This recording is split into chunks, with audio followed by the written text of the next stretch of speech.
Kita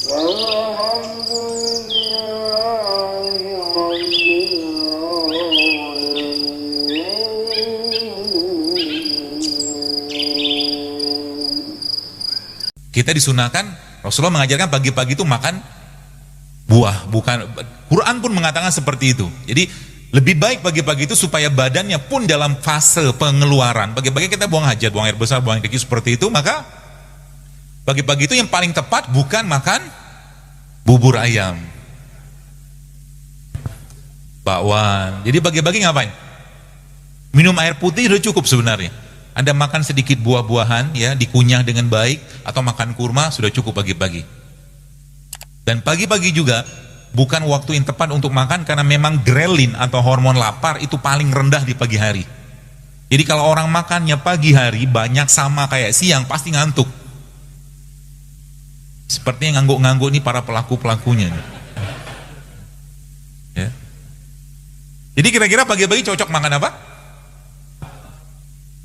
Kapan mau diubah? Besok. Allah saksinya ya. Ya. Kenapa Anda harus hidup sehat? Kenapa kita harus? Jadi gini, saya sering sampaikan bahwa semua syariat dalam Islam itu menyehatkan semuanya. Ya, tapi kita tidak melakukannya untuk sehat. Kita melakukannya karena kewajiban. Ya, maka ada rukun Islam, kemudian ada sunnah-sunnah Nabi kita sallallahu alaihi wasallam. Kita lakukan itu semua dengan baik, ngikutin bagaimana polanya. Nggak usah 100% lah, 20-30% udah lumayan bagus. Ya, contoh mungkin saya sering sampaikan berulang dan saya akan ulang kembali. Mengatasi berbagai macam masalah degeneratif atau penyakit-penyakit degeneratif seperti stroke, darah tinggi, kencing manis, asam urat. Bagaimana cara mengatasinya? Gampang sekali. Ya, kalau kita ngikutin polanya Nabi, dan memang sains menjelaskan tentang itu. Nabi menjelaskan atau mencontohkan apa? Ada puasa Senin Kamis 2 kali 4 8. Kemudian ada puasa Ayyamul Bid 3 kali sebulan. Sudah 8 tambah 3 udah 11. Plus ditambah lagi dengan pada tanggal 17-nya atau 19-nya atau 21-nya kita berbekam. Itu sebuah metode pengobatan atau detoksifikasi yang luar biasa. Saya barusan dapat video seekor, jadi gini. Dan manusia, supaya teman-teman paham ya, kita memang tidak didesain sebenarnya secara bahasan gigi ya. Kita tidak didesain Allah untuk sering-sering makan daging sebenarnya. Apalagi tiap hari. Kenapa? Karena gigi kita sendiri jumlahnya kan 32. 4 gigi kita gigi taring, betul? Sisanya kan gigi seri sama geraham. Artinya apa? Artinya 4 taring itu kan porsi hewaninya cuma 15%, sisanya nabati. Gitu loh. Kecuali memang giginya taring semua seperti singa. Tapi singa, tadi video yang saya dapat, ternyata singa itu dalam 1 kali setahun Allah ilhamkan kepada mereka untuk makan rumput. Ada videonya. Itu sebabnya kalau teman-teman kita sakit, biasanya kita kirim apa? Atau kita bawain apa? Buah kan? Ada Anda bawa bakso, mie ayam, apa gitu, nggak ada kan? Pesannya apa? Pesannya, waktu ente lagi sehat, makan ini barang. Ya, supaya badannya tetap fit. Ya, badannya tetap fit. Masa depan kesehatan kita, teman sekalian, akan ditentukan 5-10 tahun ke depan dari apa yang kita makan hari ini. Banyak lagi, tapi salah satunya itu. Ya, maka perhatikanlah, falyanzuril insana ila ta'amih, kata Allah. Maka Al-Quran memberikan pedoman yang luar biasa baik atau luar biasa penting untuk kita, yang itu sebenarnya ada dalam surat Abasa. Dalam surat Abasa. Tapi sebelum itu kita perlu tahu juga kira-kira apa tanda atau tanda-tanda badan kita bermasalah. Ya, badan kita bermasalah, tanda-tandanya apa? Banyak. Pertama, bawaannya lemes terus. Ya, bawaannya lemes terus. Kemudian susah turun berat badan. Ya. Kemudian mood swing ini moodnya naik turun. Kalau bahasa kita zaman sekarang baperan. Tanda orang baperan apa? Gampang banget left group. Baru saja dinasihati sedikit, ngomong sedikit, left group. Orang begini, Bu, cepat ubanan, Pak, Bu. Kenapa? Beban dari dirinya. Maka tadi kalau tadi cerita tentang Rasulullah. Rasulullah itu ketika beliau meninggal, ya kita baca dalam kitab-kitab tentang sirah beliau itu, ketika beliau ubannya Rasulullah ada yang menyebutkan cuma 3 waktu meninggal, atau ada yang menyebutkan 11, atau ada yang menyebutkan 20. Orang beruban itu, atau orang beruban adalah tanda penuaan, tanda udah mau mati gitu lah bahasa kita. Kalau udah tahu ubannya udah banyak, ya udahlah, sering-sering ke masjid lah, gitu. Tapi yang jadi masalah adalah sekarang baru saja masuk semester 1 kuliah, sudah ubanan. Apa penyebabnya? Stres juga ada, mungkin makanan juga. Setiap makanan yang dimakan yang sudah mengalami pengolahan, dipanaskan berulang, dikasih bahan kimia, bahan tambahan pangan, pasti menyebabkan hilangnya elektron dalam badan kita. Kita sebut dengan missing elektron. Jadi kalau teman-teman mau nyobain, ya kalau mau sih, coba trial gitu kan. Jadi ada satu orang yang, kalau teman-teman lihat di YouTube ada satu orang Amerika yang nyobain makan fast food. Film dokumenternya judulnya Super Size Me. Jadi selama 1 bulan dia makan fast food, gak usah sebutkan mereknya apa. Dan selama 9 bulan ke depan dia harus mendetok badannya dengan keluhan bahkan penyakit hampir 90 jenis penyakit. Ya, seperti itu. Ya, yang akhirnya dia bisa kembali, tapi itu butuh waktu yang lama. Jadi kalau Anda, ya kalau teman-teman di sini pikirkan baik-baik, kita tuh bersyukur banget Allah ciptakan kita dari tanah. Ya, dalam surat Al-Mu'minun Allah katakan walaqad khalaqnal insana fi ahsani taqwim. Allah walaqad khalaqnal insana min sulalatin min tin, maaf. Dan kami ciptakan manusia dari saripati tanah. Kenapa tanah? Karena tanah itu sifatnya nyerap dulu. Dia nggak langsung dia nggak langsung seperti air. Kalau air itu kan langsung larut. Ya jadi kalau misalkan Anda tiap hari pengen nyampah, nggak apa-apa. Nyampah itu makan yang nggak sehat, bahasa saya gitu aja. Tapi ingat, dia akan terserap sampai akhirnya sebelum penyakit itu datang, ya, sebelum penyakit itu datang, dia ngasih sign dulu. Signnya berupa apa? Keluhan. Tadi saya sebutkan tadi ada mood swing, kemudian bawaannya marah terus, kemudian cemas nggak jelas, kemudian sensitif dengan makanan tertentu. Kalau dulu Anda bisa makan telur, sekarang nggak bisa makan telur, ada yang nggak beres dengan perutnya. Kalau dulu bisa makan udang, sekarang nggak bisa, ada yang nggak beres dengan perutnya. Kalau dulunya bisa makan katakanlah makanan-makanan yang sifatnya makanan alami gitu kan, sekarang nggak bisa, ada yang nggak beres. Ya maka kita pahami baik-baik ini teman sekalian. Kemudian juga kalau disebutkan occasional headaches, jadi tiba-tiba pusing, tiba-tiba apa gitu loh. Jadi kita ngerti dulu badan kita bermasalah. Jadi kesehatan yang benar bukan nggak ada penyakit, tapi kesehatan yang sejati adalah munculnya vitalitas badan kita.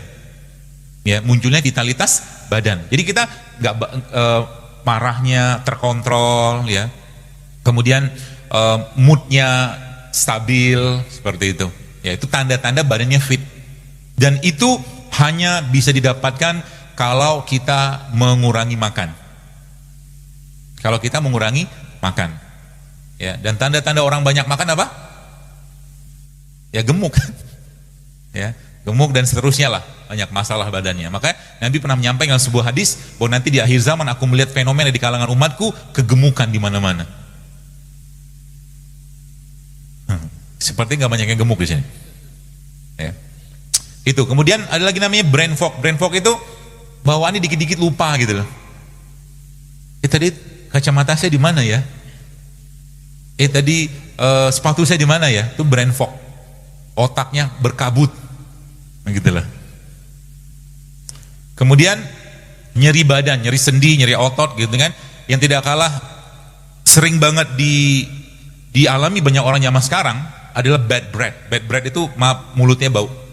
Mulut yang bau bukan hanya masalah di sini saja, tapi di perut juga banyak masalah situ. Ya, dan badan yang bau. Badan itu maksudnya dia tidak memberikan bukan wangi sih tidak, tapi badannya itu tidak atau mengeluarkan bau tidak sedap. Itu gara-gara apa? Makan. Nanti teman-teman coba deh. Coba dalam 1 minggu itu, setelah 1 minggu di 3 hari aja. Porsi makan Anda lebih banyak sayur sama buah, nanti bau badannya mulai hilang perlahan. Ya, bau badan dan nanti kenapa perlu deodoran? Karena yang dimakan asam. Jadi keringat itu muncul karena asamnya badan kita. Saya juga pernah seperti Anda juga gitu loh. Maksudnya Ya pakai deodoran segala macam gitu kan, apalagi dengan iklan-iklan yang luar biasa. Belum lagi cerita deodoran itu banyak sekali bahan kimia yang nggak perlu kita pakai, ya bahkan dia bisa memicu banyak masalah dalam badan kita di deodoran, di deodoran. Ya. Dan setelah saya perbaiki pola-pola makan, ternyata bau badan juga tidak muncul. Ya. Dan kita nggak perlu deodoran. Kalaupun perlu deodoran, bisa pakai deodoran alami, jeruk nipis. Jeruk nipis itu bisa pakai buat deodoran. Diapain? Disemprot. Ya digosok-gosokin lah di bagian ketiak, ya maaf. Ya, itu deodoran. Ya. Asal jangan makan yang asam-asam. Contoh yang asam apa? Tepung, minyak, nasi, gula. Makanan tiap hari kan? Jengkol apalagi mah. Jadi makanan-makanan asam seperti itu akan memudahkan badan kita untuk dihinggapi penyakit. Ya. Kemudian urin yang warnanya keruh atau mungkin terlalu kuning. Ya, tanda badan kita butuh didetoks.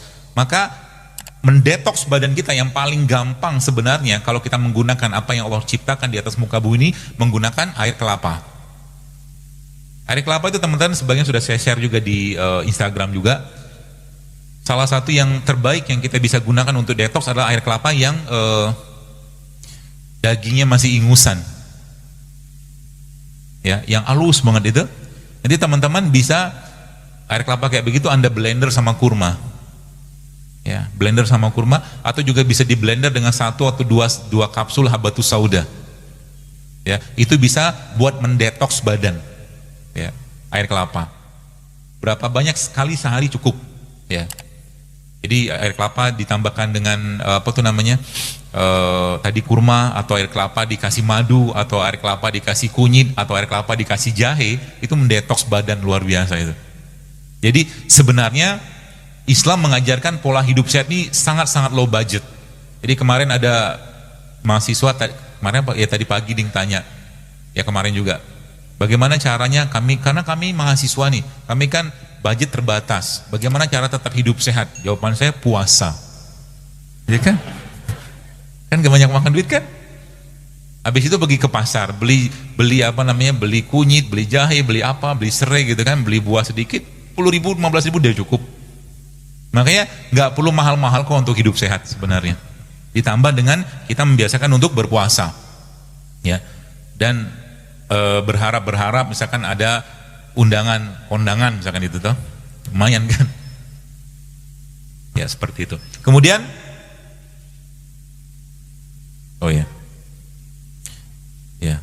izin dok, insya Allah sesi tanya jawab pukul 17:10, ya saya izinkan. Kemudian abdominal pain, jadi abdominal pain ini maksudnya sering nyeri perut, kram. Dan bagi perempuan, tanda-tanda badannya banyak masalah adalah mensnya yang bermasalah. Jadi kalau sudah perempuan bermasalah di mensnya, maka itu gerbang penyakit yang lebih besar ke depan. Ya, PCO nanti muncul dari situ, kemudian endometriosis, infertilitas akan muncul dari mens yang bermasalah. Ini secara umum kayak begitu. Ya, jadi hati-hati dengan itu. Kemudian sleep disturbance. Jadi maksudnya yang lain daripada itu adalah gangguan tidur. Ya, gangguan tidur. Jadi gangguan tidur, orang susah tidur itu masalah. Makanya saya sarankan, kalau bisa teman-teman, kalau memang Anda memang suka olahraga, jangan olahraganya malam. Malam bukan waktu yang tepat untuk olahraga, karena tumbuhan pun sedang mengeluarkan karbon dioksida. Kapan olahraga yang baik? Waktu matahari terbit sampai sebelum tenggelam. Ya, karena matahari atau tumbuhan masih mengeluarkan oksigen dari proses fotosintesis tadi. Dan memang secara fisiologisnya hormon di malam hari itu beda dengan hormon di siang hari. Kalau malam hari parasimpatik yang bekerja, kalau siang hari simpatik. Maka di situ tadi saya sampaikan bahwa Allah sampaikan malam itu jadikan sebagai istirahat. Diistirahatkan apa? Organ, sistem, enzim semua diistirahatkan.